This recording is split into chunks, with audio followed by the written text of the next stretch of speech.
What's going on, people? It is Irish Gunner HD here. You can call me Irish, and today I'm going to be back to hopefully I say, because it is seriously long. I really underestimated the length of this list when I first came up with the idea of just reading from this list rather than just trying to remember stuff. But yeah, I'm going to hopefully try and finish off this list of Battlefield 4 news. So I'm going to try and skim through because that episode was 35 minutes long and it literally took me all day. It took a good 4 or 5 hours to upload for some reason when I uploaded it. So I don't want to have to go through that again because it means I can't play any online games or anything like that because the ping goes crazy and lag and stuff like that while I'm uploading it. So hopefully I can keep it down a bit shorter but still cover everything. So next up is confirmed vehicles. I left it off with the other items confirmed. So next section is confirmed vehicles and vehicle info. So I'm not going to say every single thing because I'll skim through them and see the things that that kind of stand out to me. But like I'm not going to I'm not going to do what I did with the weapons and go like into every weapon into detail what I think. Okay, so starting off, vehicles now have an ammo limit, i.e. primary gun on Abrams only has 6 shells and will reload slowly over time. Secondary gun does not seem to run out, only overheat. So a lot of people are happy about this. They wanted the vehicles to have limited ammo because they were sick and tired of tank drivers just being able to come in and go in and play 60-0 games and 60-1 games and stuff like that. Like Rival X Factor is a prime example. He can go in and have a fucking 30, 40, 50, 60 and 2 gameplay just because he doesn't need his tank. I'm sure we've all come across that, but personally it's not a big huge deal. It's not something that I run into every single time I play. It's only if you come up against a very skilled tanker.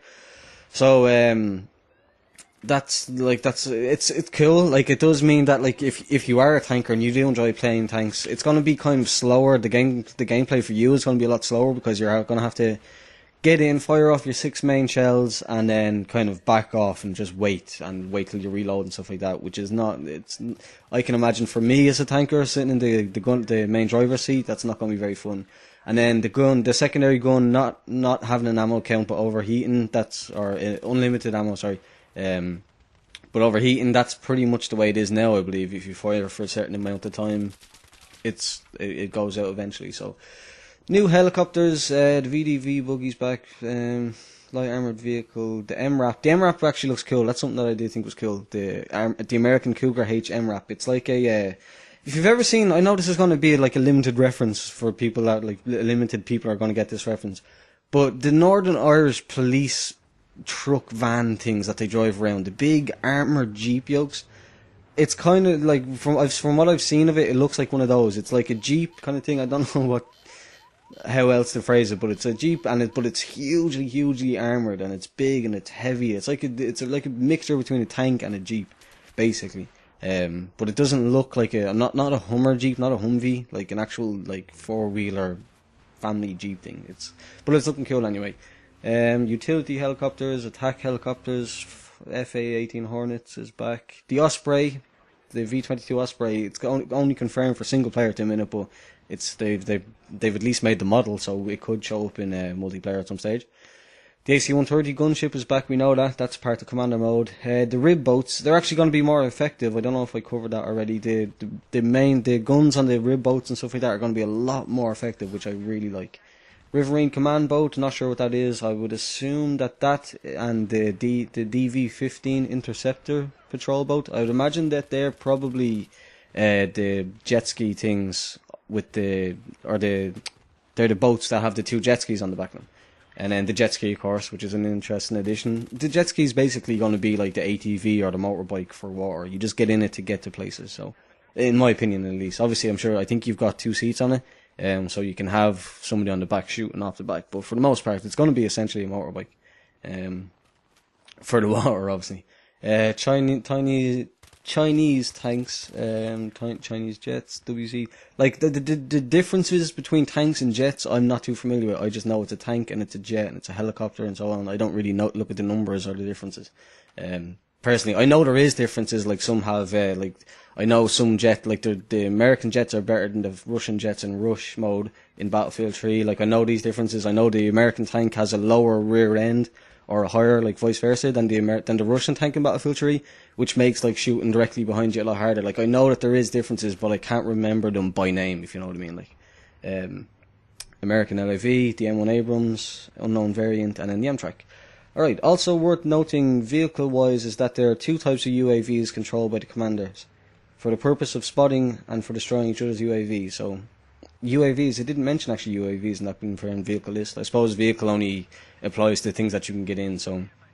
But if you didn't know, commanders can deploy UAVs around a certain point. Like they pick the point and then a UAV is going to be one of the options. But apparently there's two types of options. There's the UAV for spotting people, and then there's like if you want to deploy your UAV to destroy your enemy's UAV. It's good balance. It's a good way of balancing it. Because otherwise you'd have people trying to constantly shoot down this like small circling UAV plane. So I think I've said UAV enough there. Moving on, we're going to move into known built-in administration features, and that is, these are things that you can do, set or change from the user's menu. So, spectator mode and or battle recorder. Excuse me. So, spectator mode has been like crazily wanted and requested throughout Battlefield 3's life. For me personally, it's not like the biggest deal in the world. I'm like, I can't imagine me ever just wanting to sit in and watch somebody else's game.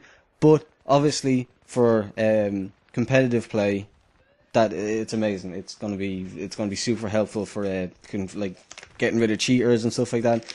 And the battle recorder again, that's something that I really love. Should I don't know if I should go too much. I probably should, since I'm not going to make a specific video about it. If you didn't know what the spectator mode is going to be like, you've got first person, third person, free cam, and then there's another one as well, and I cannot remember for the life of me.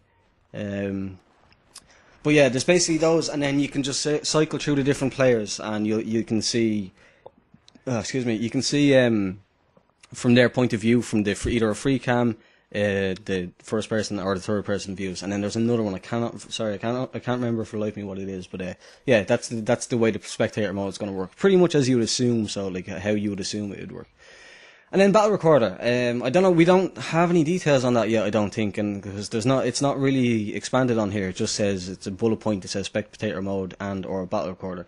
So the way I would like battle recorder to work is it records your last game. Even if it saves over, even if it's a very small feature and it doesn't save your last like 10 games or 20 games the way Call of Duty does it, even if it just saves over your last game and repeatedly saves over the last video file, it's nice to just know that if I'm not recording and if I forget to hit record or if I hit the wrong button and something amazing happens, it's captured and it's just not lost in history. I can still go back after the game, get it out, and make a video for it, because you have no idea. Like I usually set aside times to record. Like I'll go, okay, I'm gonna record some stuff now, and hopefully something cool happens. Is pretty much the way I go about it.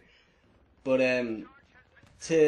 to know, like, but a lot of the time, with that being the case, a lot of the time, it's when I'm not recording and when I'm not planning on recording and I'm just like messing around and doing like just playing whatever random game modes for the sake of it.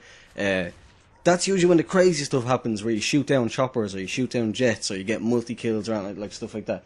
Like that's where all the crazy that's usually like my luck when it comes to that kind of thing. That's where all the crazy stuff kind of happens. So to have any kind of battle recorder at all, even if, like I said, it just records the last gameplay and constantly just to keep like the system, not the system requirements, but like just to keep the requirements for it low, so it doesn't take up too much of the kind of, I don't even know what what would you say, like, just so it's not like a big huge part of the game that always has to that you have to cut other things out to fit it in. Do you know that kind of way? Like if they had have put it into BF3, they would have had to cut a lot of stuff out. Do you know what I mean? So like even if they make it a small thing where it only records the last game and you can literally just play back the last game, you've no editing features or anything like that. That's all I'm looking for personally, because I can go back and record it and edit however I want in Vegas. But yeah, we don't really have too many more details on that. So I suppose we should just go straight on to the next one. Player ping. I don't know what it means. You can do, set, or change. What do you mean change player ping? I'm not sure. I'm sure that's just something that you can look up, or you can toggle or something like that to be able to see. Ability, because the next word is mute. Ability to mute an annoying player in chat/VoIP. I personally don't ever come across people talking in chat/VoIP. Maybe it's just me. I've noticed that literally never. It's Woody's gamertag says it in a way that kind of is true, but at the same time, I don't think that's the actual case. But that's what it feels like. It's like on Xbox, you and certain games in particular, like you have to talk. You cannot play that game unless you talk, and you cannot like play the game unless you're communicating with the strangers. Like he always says Left 4 Dead. Left 4 Dead 2 and stuff like that. You cannot play on Left 4 Dead 2 unless you have got a mic. You get kicked out and stuff like that. Whereas he says on PC, it's almost rude to talk to people, to talk to strangers. It's like, why are you interrupting my gaming session here with your talk and in like annoying me about what flag we should take and stuff like that. In a way, I get what he means. That's not exactly the case, I'm sure, but like I get what he means. So like in that respect, that's what I'm saying. Like I'd never actually come across people actually using the in-game chat or VoIP or anything like that. Like, not that there isn't actually VoIPs, but that's probably why. Okay. Well, disregard all that. So the ability to mute them is cool, or like have certain people not show up in the game chat thing, the text chat. So that'd be kind of cool because people that bitch, I bitch. Don't get me wrong, but like I'm sure a lot of people want to mute me. So to be able to mute me and mute the other people that bitch a lot, that's only a good thing. So player tags, I'm assuming that means you can change there's no explanation here for any of these. I'm assuming that just means you can change your dog tags again. Player kit, I assumed you could... What is this? Is this like...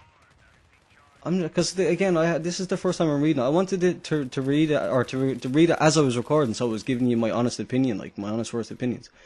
Player tags, player kit. Is this like things that can be changed, or like things can be banned, or like things that like a server admin can ban? That like certain or certain tags, like say trolling, the dog tag. People I'm sure don't like to see that. It probably frustrates them to see that when they get killed. Maybe that's just something that they can ban. Anyway, moving on. Player kit, I don't really understand that. In-game team balancer, one that actually works. Again, there's no explanation on that, but if it's a team balancer that actually works and it doesn't just separate you and your teammate, you and your squad mate that you joined in the game together with, that's good news, because that's very, very frustrating. In-game vote kick, vote ban options, I'm assuming that means you don't have to use Punk Buster or any kind of like anti-cheat plugin or something like that to kick people and ban people. Any plugins like that, that's good. Again, we've already got it, so it's not a big game-changing thing, so it's good that it's in there anyway. New game modes called Playground, Obliteration and Elimination. Well, that's interesting. You would think, why is that just stuck in a random section? Why is there nobody's talking about this? What is new game modes? So Playground, Obliteration and Elimination. Okay. Well, new game modes, that's good. Again, I can't really talk about it because we know nothing about it. That's unfortunate. I'm trying to see how much is left now. There's still a good bit. I should make, because it's probably going to be another 34 minute again. I can't even speak, sorry. It's probably going to be another 30 or 40 minute video again, so unfortunately I hope you don't mind sitting through these. Up next, Commander Mode. Two modes, Commander Mode and Mobile Commander. Commander Mode confirmed for PC at this time, Mobile Commander confirmed for tablets. Known tablets listed below. So yeah, we knew that Commander Mode's back. What I didn't know was there was two different ones, Commander Mode and Mobile Commander. I didn't know they were separating them into different things. I thought it was just literally be the same thing. Obviously, it's going to be more or less the same thing, but just you'll use your mouse instead of your finger for Commander Mode and your finger instead of your mouse for Mobile Mode. Okay. One commander per team. These two players do not take up a slot. Cannot be killed like in BF2 while playing as commander. So I touched on that in the last video. It's still going to be 32 versus 32 with an extra player for the commander. It's not going to be 31 versus 31 or 23 versus 23 with one spot taken away for the commander. So that's good. That was clever. And they cannot be killed like in BF2. I didn't play BF2. Really, I did a little bit, but not much.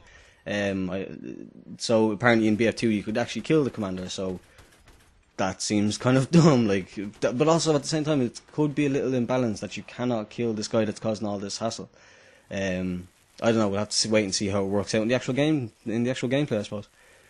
Mobile Commander version, controlled only via tablet device, no mobile phones. Confirmed to work with Apple iPad/iPad mini, shocker, Google Nexus and the Samsung Galaxy Tab.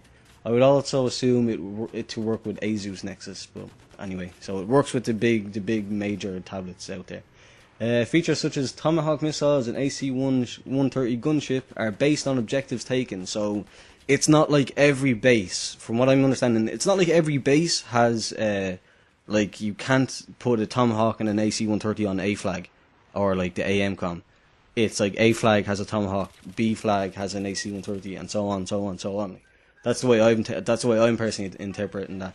But yeah, that's actually the last point. There's not a whole lot there in Commander mode. Again, I'm sure there's a lot missing. Like somebody, like this again, I'm purely going from this list, so there's probably been other stuff confirmed and other stuff. I could probably go into more detail from what I remember, but then I'd start getting facts wrong and I'd start like getting my points mixed up and stuff like that. And I don't want that. I want to be as factual as possible. So I'll move on. That's the last point on Commander mode. I'm looking forward to it. That's definitely, like, I can definitely say that. I'm looking forward to it. It should be very interesting to see how it works out. So, up next is known changes to animation / mechanics. Sprint swimming, short dives while swimming. So I think we covered swimming a little bit in the last video. I'm almost certain. Just going back through the old points. If there's anything about swimming. Yeah, it said that in that. So I covered that in the last one. So basically, you can sprint and like you can sprint faster, and you can go under, like you can dive under the water. So that's good. And then also you can fire a sidearm. Touch all that in the last video. Recon class has ability to peek up over an object and fire while taking cover. Possible that other classes may have this too. So when I hear this, just straight away again, I'm reading it for the first time. So when I hear this, I think of in Far Cry 3. For any of you that have played that, when you're, say, the one that comes to mind is I was using a bow on one of the missions the other day, and I could see the guy, I'd spotted the guy already with my little camera thing, so I knew where he was, so I was in cover behind a thing, but I didn't move out of cover.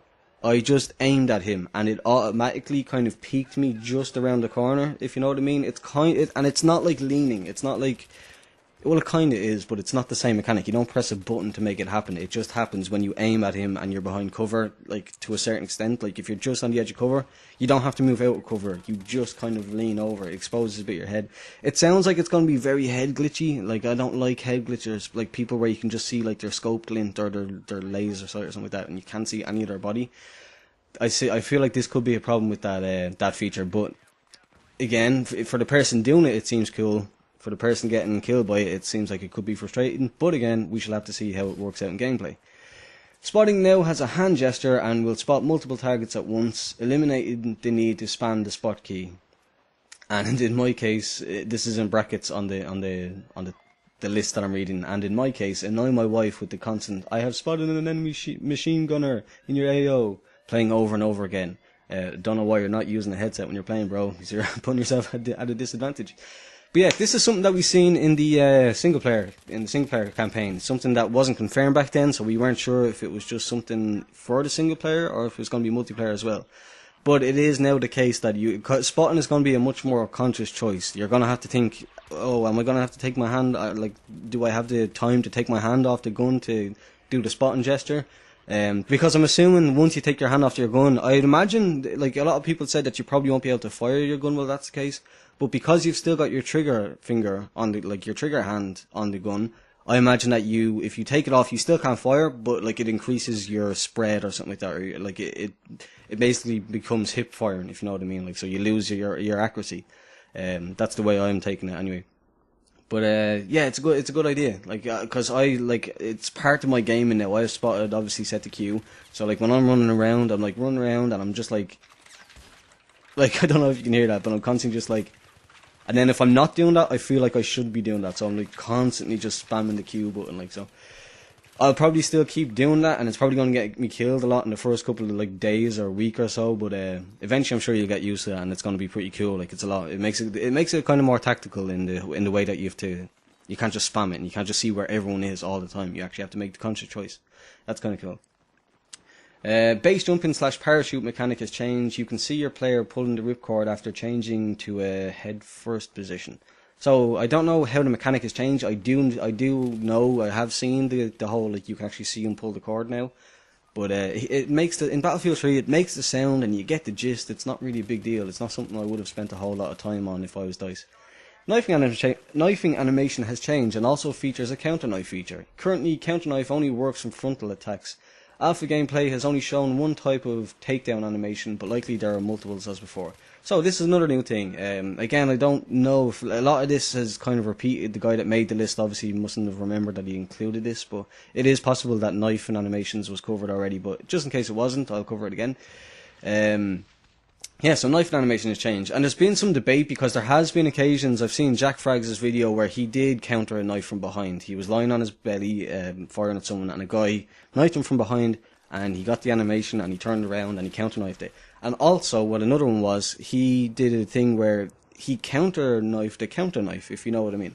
He went for the knife, and it's not confirmed now, nobody confirmed this as far as I know, but it's what's been seen, just been seen in the video, and a lot of people think that's what happened. He went for the knife, the other guy counter-knifed it, and like, if you can hear me making noises, I'm making the noise of what like it sounds like in BF3 where they tap their arms and stuff like that. Like, he countered the knife, and then the other guy went for the knife, and Jack Frags punched him in the face, and then knifed him. Like, so it was a knife, the other guy counter-knifed, he countered that, and punched him in the face, and then knifed him. That's the way it looked in the video, so there could be different kinds of ways of doing this. Like, I'm not saying it could go on forever, because there was a couple of funny comments in under his video that said, like, can this just go on and turn into, like, an epic, like, melee knife battle, where it's like a fight scene from the single player, or a fight scene from, like, Far Cry or something like that, where you're, like, press certain buttons at certain times to block, and finally, whoever, like, hits the button at the right time will finally get the kill.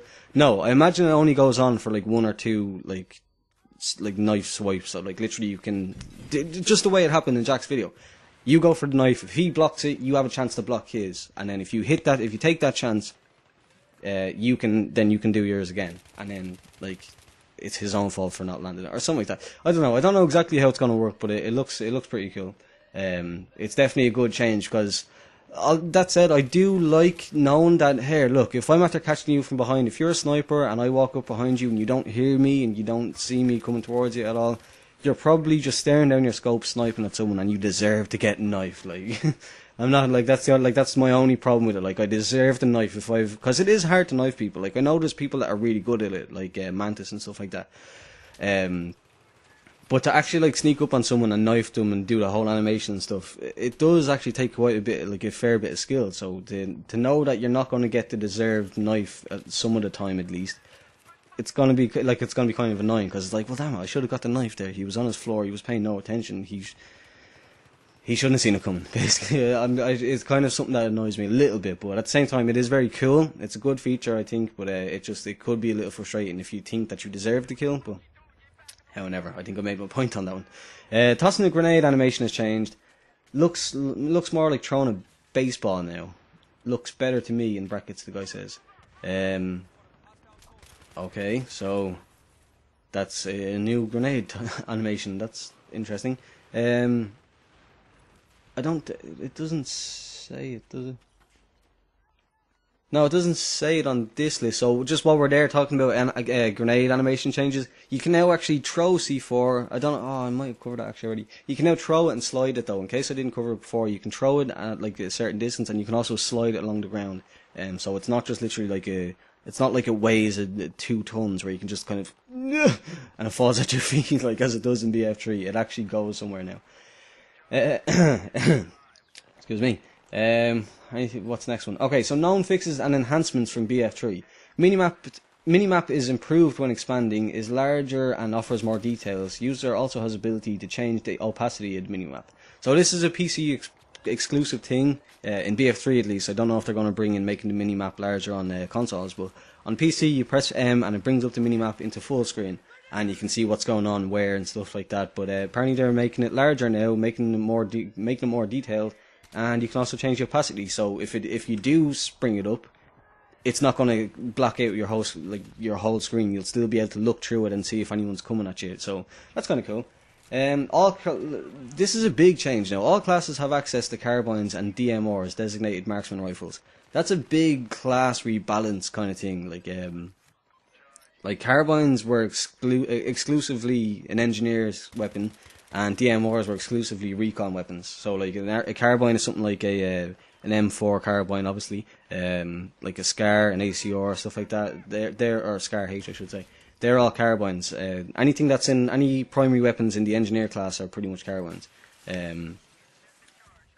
And then the DMRs are things like the M39 EMR, the SKS. What other ones is there? The SVD, I think. Yeah, but now they're going to be all classes. They're going to be like what PDWs are now. They're going to be like what the PWR and the MP7 and the P90. That they're going to be what they are now in Battlefield 4. How do I feel about it? Good, to be honest. It's going to be good to have a lot more options. Not only having the primary weapons and then just slightly less good PDWs. To have a bigger choice, to be able to use like marksman rifles and stuff like that as an assault. That's going to be kind of cool.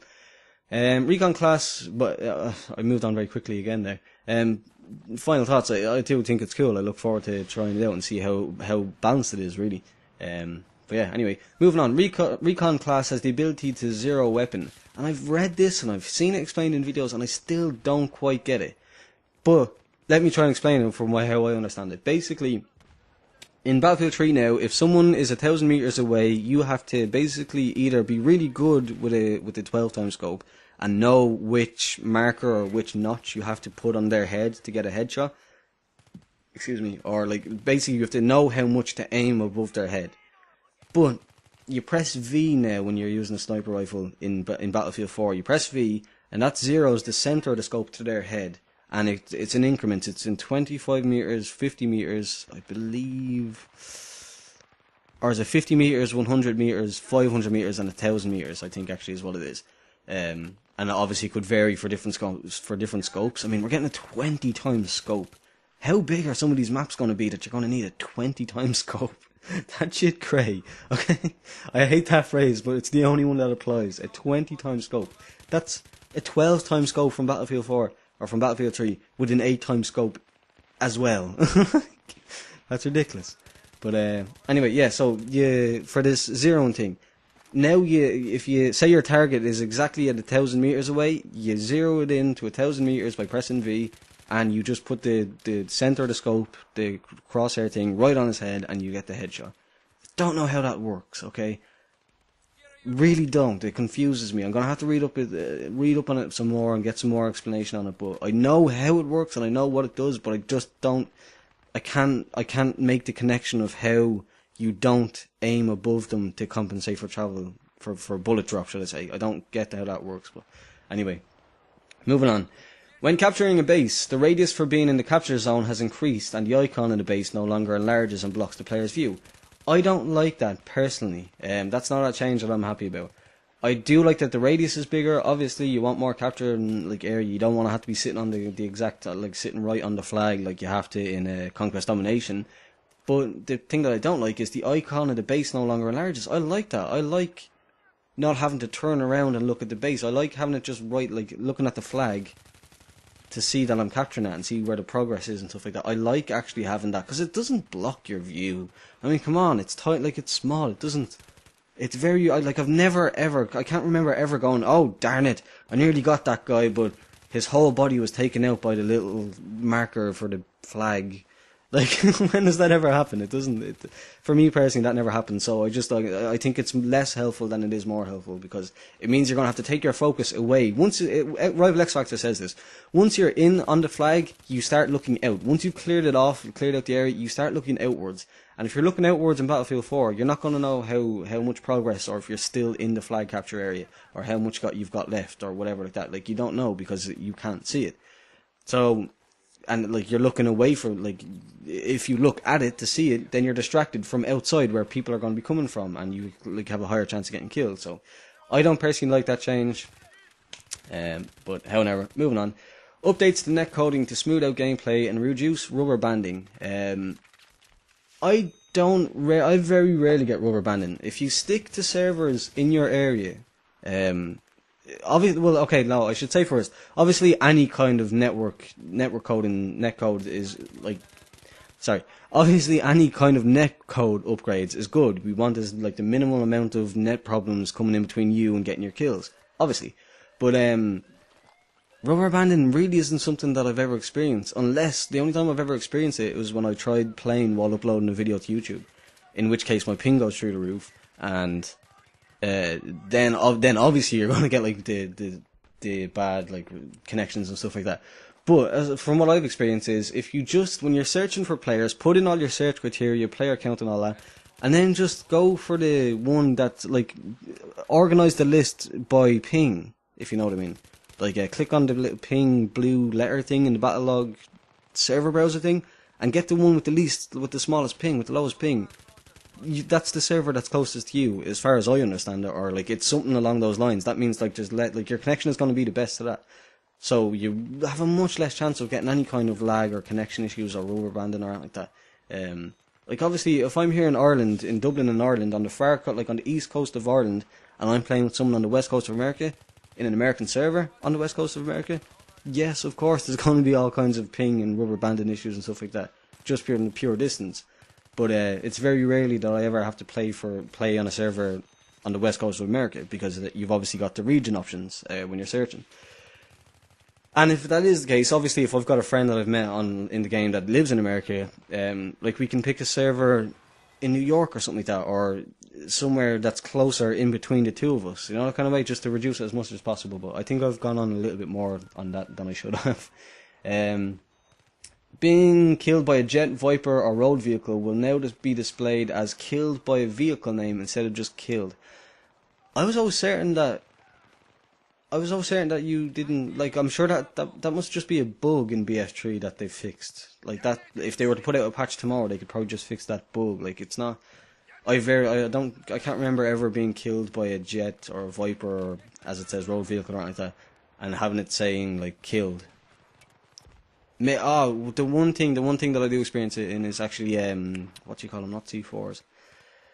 Mortars. Mortars. When I kill a guy with a mortar, and he kills me at the same time, it always says killed Irish Gunner HD. It doesn't say M3 mortar. If I'm already dead, or no, if I've already killed him and then I get killed afterwards, or vice versa, like, if we basically trade mortar kills, it just says killed. I'm trying to think, actually, does it say that if I get shot as well? I think if any time that you're in the mortar, I think it says, anytime you get killed while you're using a mortar, it says killed. It doesn't say the weapon, so that's probably something that they should look into. The ability to C4 boats in the water. Well, I'm assuming if they're adding boats, and, like, boats are going to be a big part of it, you should be able to C4 them. I didn't actually know that you couldn't C4 boats in the water in BF3, because I suppose nobody's ever been able to, because you can't take out your C4. But actually, that's an interesting thing. I might go look for videos of that when I finish doing this commentary. Is people C4 and boats in Battlefield 3? Interesting. Defibrillators need to... That was bad English. Defibrillators need to be charged before use, done to reduce revive spamming.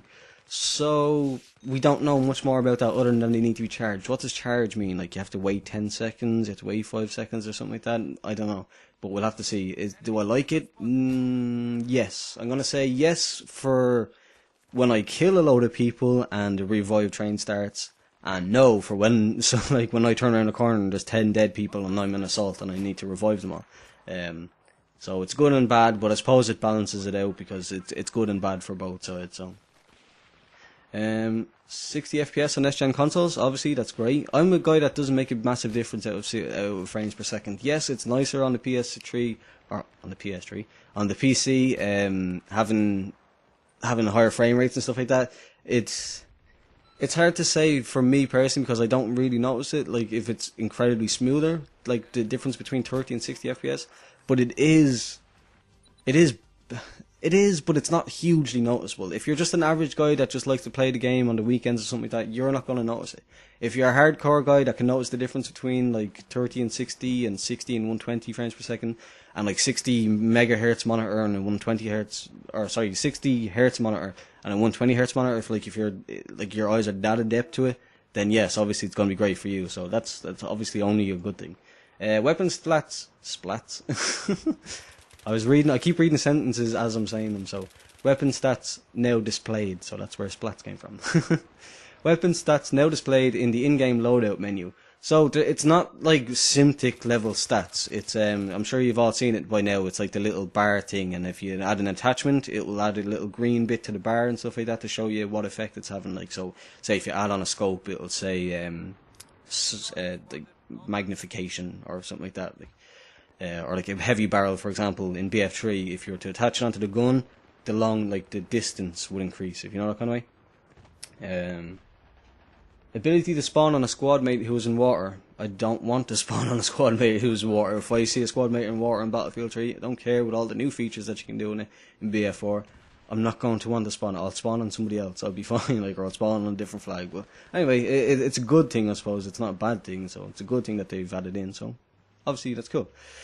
A glitch that doesn't allow chained knife downs to work seems fixed. Thank mother of Christ! I only had this earlier on today. Oh my god! Not only chain knife kills. What that is basically is when you do a knife takedown on some guy and like there's another guy, like so say you've got two guys with their backs front of you, in front, like their backs like facing you, and you come up behind them and you take down one guy, the other guy doesn't hear you, stays facing away from you basically, and you go to try and take him down again, it just won't happen. Like, it just does not happen. And also, if you go for a knife takedown and you miss, even if you swipe and you take 50% health, no matter how many times you push the F button, he will not swipe. He just won't do it. Like, whereas you would expect him to swipe every time you hit the F button, he doesn't. He swipes once, thinking that you've tried to do a takedown, and then he just doesn't for a good 5 or 6 seconds later. Like, it takes ages, by which time the person that you're trying to take down has shot you and you're killed. So that's a big fix that I like. Suicide in options menu is changed to redeploy. I can only assume that's to do with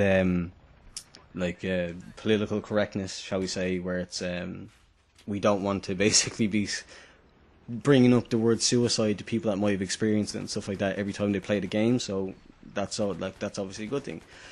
So oh god, we're a good 36 minutes into it now. We're longer than the last one, so I think I'm gonna wrap it up here. We've got a couple more left, not much more left. So the part 3 is gonna be very short, but it was such a long list, and I had to talk about most of it. So yeah, we've gone a bit longer. I didn't want to even be as long as 35 minutes, and now we're longer, but I'm making it longer by saying that. So if you enjoyed the video, please do leave a thumbs up or down. Subscribe if you're new here. Thanks for watching the video.